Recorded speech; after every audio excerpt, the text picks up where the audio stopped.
31 दिसंबर 1600 ईस्वी को ब्रिटेन की महारानी एलिजाबेथ प्रथम को ईस्ट इंडिया कंपनी की स्थापना किया गया। 31 दिसंबर 1600 ईस्वी को ब्रिटेन की महारानी एलिजाबेथ प्रथम के द्वारा ईस्ट इंडिया कंपनी की स्थापना किया गया और इन्हें दक्षिण पूर्व एशियाई देशों के लिए व्यापार वाणिज्य करने के लिए 15 वर्ष का अधिकार पत्र दिया गया।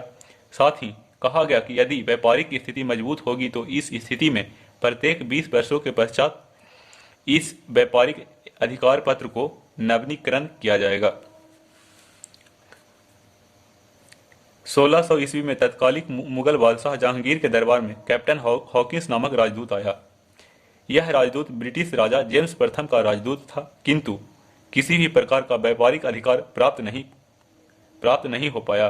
पुनः 1615 ईस्वी में जेम्स प्रथम का ही राजदूत सर टॉमस रो जहांगीर के दरबार में आया और कुछ व्यापारिक अधिकार प्राप्त करने में सफलता हासिल किया।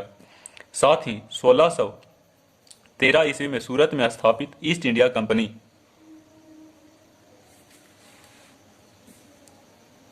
कंपनी के व्यापारिक कोठी को मान्यता दे दिया गया और पुनः बंगाल के नवाब द्वारा बंगाल के क्षेत्र में ईस्ट इंडिया कंपनी को कुछ व्यापारिक अधिकार दे दिया गया। 23 जून 1757 को प्लासी के युद्ध में बंगाल के नवाब सिराजुद्दौला की पराजय हो गई और ईस्ट इंडिया कंपनी ने बंगाल के नवाब के पद को अपने पसंद के व्यक्ति मीर जाफर को बैठाया। 23 जून 1757 ईस्वी को प्लासी के युद्ध में बंगाल के नवाब सिराजुद्दौला की पराजय हो गई और ईस्ट इंडिया कंपनी ने बंगाल के नवाब के पद पर अपने पसंद के व्यक्ति मीर जाफर को बैठाया। 1759 ईस्वी में बेदरा का युद्ध में ईस्ट इंडिया कंपनी ने डच सेना को पराजित कर दिया और 1760 ईस्वी में बांडीबास के युद्ध में फ्रांसीसी कंपनी को भी ईस्ट इंडिया कंपनी ने पराजित कर दिया। इस युद्ध के पश्चात भारत में स्थापित सभी विदेशी कंपनी में सबसे मजबूत कंपनी के रूप में ईस्ट इंडिया कंपनी उभर कर सामने आई। 1764 ईस्वी में बक्सर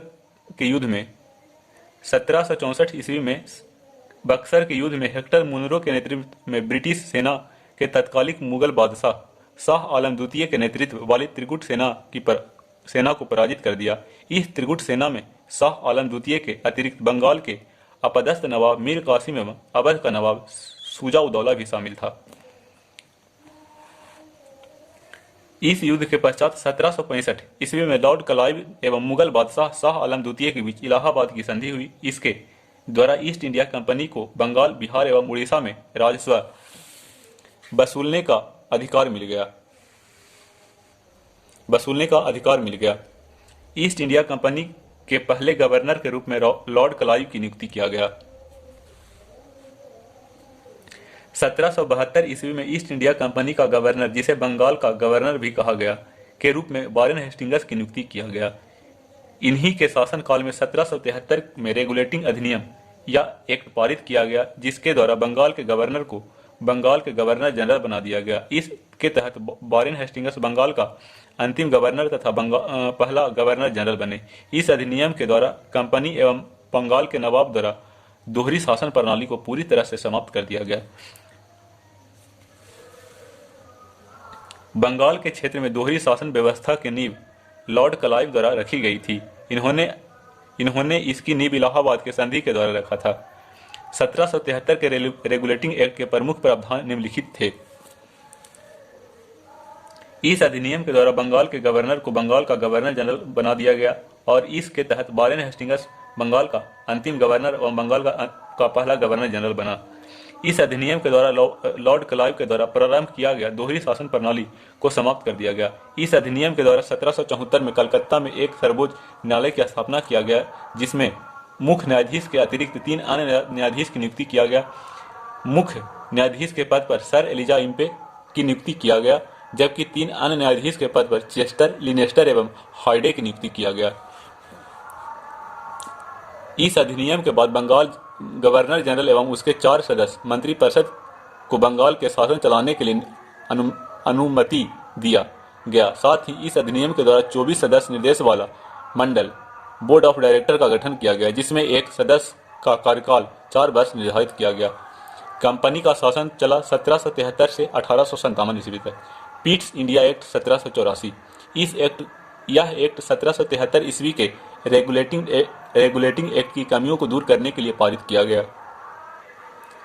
इस अधिनियम के द्वारा पहली बार ईस्ट इंडिया कंपनी के क्षेत्र को ब्रिटिश क्षेत्र घोषित किया गया। इस अधिनियम के द्वारा ईस्ट इंडिया कंपनी के सभी प्रकार के कार्यों को दो भागों में बांटा गया, व्यापारिक कार्य और राजनीतिक कार्य। व्यापारिक कार्य को देखभाल निर्देशक मंडल बोर्ड ऑफ डायरेक्टर को